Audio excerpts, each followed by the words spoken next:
Hello and welcome back to another edition of Eternal Evolution. This is Akbar the Buff Master, and today we're just going to take a look at some of the new content and the events that we have going on in the game. And to start, I'm actually going to show you a little world chat. Here it was a neck and neck battle in guild versus expedition between us and another guild. In fact, comparing damage from previous servers in North America. We're on a North American server, and we were the two guilds that advanced furthest in all of North America. So pretty amazing there. As you can see, it's pretty neck and neck with just a little bit of time left, with a few hours to go. We were ahead by 100 billion, but VP came through. VP Void came through. They are the expedition champions. If we come in here, I'll just show you real quick. Congratulations to all of you. Excellent fight, Void Bringers, and thank you for bringing the best out of us. We really tried hard to do what we could to take you down, but just didn't happen. But excellent fight. Thank you guys so much. And thank you to everyone in Celestials who did your best to give us a chance to win. Okay, as far as regular expedition, I had won the previous time. I came in second this time around. I don't know who beat me. I wish that it would show you the how the standings ended, but it does not. So that is as far as the expeditions. Now, new content. First, we have this pyramid game. So, I don't know how great these rewards are. Until I haven't even looked too much at this as a free to play. I know it's going to take me a little bit of time to develop. I will be looking at it here within, I don't know, the next few days, I imagine. But as free to play, everything comes slower. So I take my time with new things like this. I study, I look, I examine before I start rushing into making any kind of changes, and that I would regret later on. Okay, but definitely a little bit of a money grab here. As far as ability to pull, as a free to play, you're going to get a total of 4 of these keys every day. If you are a spender, you can get 6, and and that's it, right? There's no other additional missions or anything that you can do in order to get more.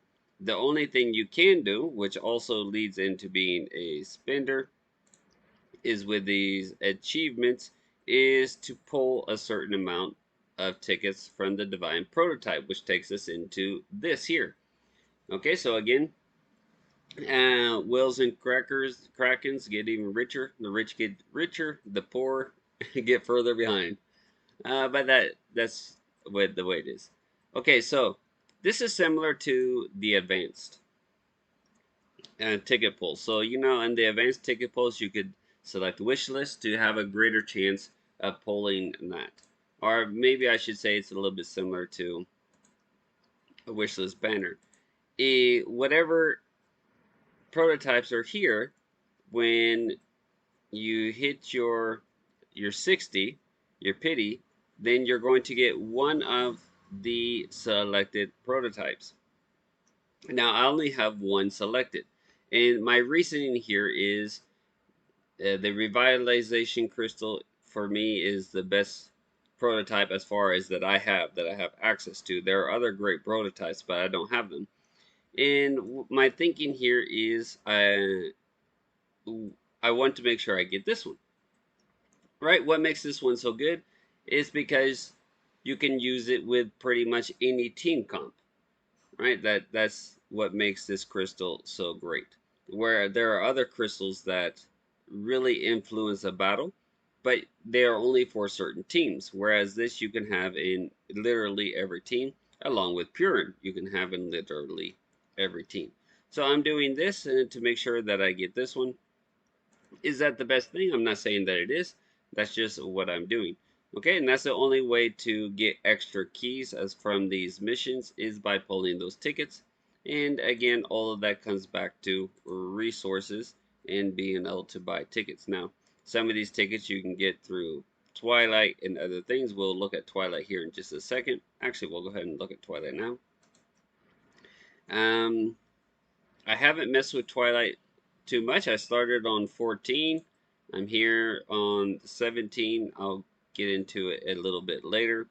But Benzo, which is the best player in internal evolutions, as far as I'm concerned, better than any YouTuber, better than anyone that I've ever seen. And there may be better players out there, but I'd be hard pressed to to find any. Okay, but he has not been able to clear 17 completely. So, considering how big of a monster that he is and what his account is capable of, if he was not able to clear 17, then have mercy on the rest of us. So, a couple people have made the point that Eternal Evolution still hasn't learned how to really balance things, right? It's from one extreme to the other. So all the way up to here, you pretty much one shot, you just breeze through everything, right? Except for in 16 with the EX level, sometimes and the mini bosses would take a little work. If your account wasn't up to snuff, maybe certain mini bosses would be a bottleneck for you. But like these little stages here, absolute just blow through everything. Now all of a sudden, everything is a lot more difficult. If you see the rankings, and I don't know what the mini boss is because I haven't worked into that so far. But if you see in the rankings, well, it's cut off, but they're on 17. It's on 17.6, 17.3, etc. So nobody is progressing really far. And what does that mean? It means that the difficulty ramps up exponentially, right? It's not like a gradual increase. It's just a boom. Take this, and that's where yeah, I'm not a dev, so I'm not on that side. I'm not a programmer, but difficulty should be skilled, should be balanced. There should be a progression, not just all of a sudden you can just blow through everything in 30 seconds, and then all of a sudden you can't even touch a stage, right? That seems a little bit ridiculous. And the fact that Benzo just goes through boom, boom, boom, boom, boom, boom, and then all of a sudden roadblock, can't do anything. It should be slowed down gradually and can't do anything, right? That's why you really should go back and make some of these other stages perhaps a little bit more challenging and just make it a smooth, gradual progression of difficulty. Because what's going to happen is similar to Exotic Expedition. Exotic Expedition, for whatever your count is, you can get to a certain point and then boom, and then that's pretty much it, right? Because there's no graduality. It's just this and then 3 times harder, this, and then 3, 4, 5 times harder.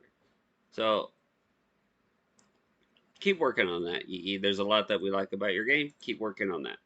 Okay, but in Twilight, the original point of coming in here is you do get these tickets to pull through Twilight, right, as rewards.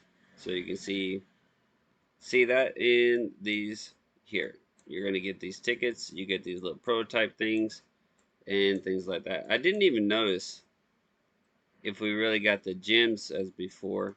I didn't really pay attention when I claimed. I guess I could come out here and see how many gems. Yeah, I guess they still gave a good amount of gems for sure. Okay, excellent. So that's Twilight. Now, if we come into store, because all of these new fun things come with ching ching ching ching more opportunities to spend money.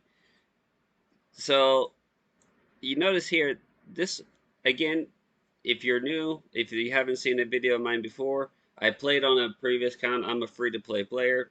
I played on an account for a good while. This player quit, so I came over to this account because the server competition is greater, and I gave my account away to a guildmate who's doing a fantastic job with that account. Okay, so this person did spend money, and you can see that by the fact that he has these tickets up here. I have not spent any of these, but there they are. And he firmly believed in Aptoids. And he loved Aptoids because Aptoids would give him 15 to 20% back, basically, on all of his purchases. So if you came in here, for example, and you want to go a little crazy, not that one here, on this new event, and you spend $100, well, you get like 20% back. Okay, so if you are a spender, Aptoids is an amazing deal. There's a link in the description. If you don't have Aptoids, you can download it. And for today only, the 25th of April, April 25th, you can actually get up to 25% uh, back. So up another 5% in addition to all the previous great savings. Okay, like 15% from Aptoids is how it usually is, 5% from the code. In this case, it's 20 up to 20% from Aptoids and 5% from my code for a total of 25%. So if you are going to spend, if you are going to take a look at these different packages and deals, then make sure to save yourself some money by using my code in Aptoids. Okay, I highly recommend it. That's probably going to do it for me on this one. Um, no new heroes to talk about. I was waiting for the new hero, waiting for the new hero, and no news of a new hero. And then I remembered, oh yeah, of course, because it's 3 weeks now. So it's kind of nice. I have to say that it slowed down just a little bit. Oh yeah, we got some more from Twilight. I don't have hardly pay attention to prototypes. My previous count was good on prototypes because I always finished top five basically since Twilight came out, even when there were a bunch of whales. Always finished top 10, I should say, and but for the most part, top five. In the last few months, top one. Okay, so that's it for me, ladies and gentlemen. I hope you enjoy the new content. Try not to get too frustrated with Twilight Lands. Do what you can. Same with the other content, right? Do what you can. Ask advice of guildmates and other people that are knowledgeable what teams they are using, and just feed off everyone so that we can grow as a community.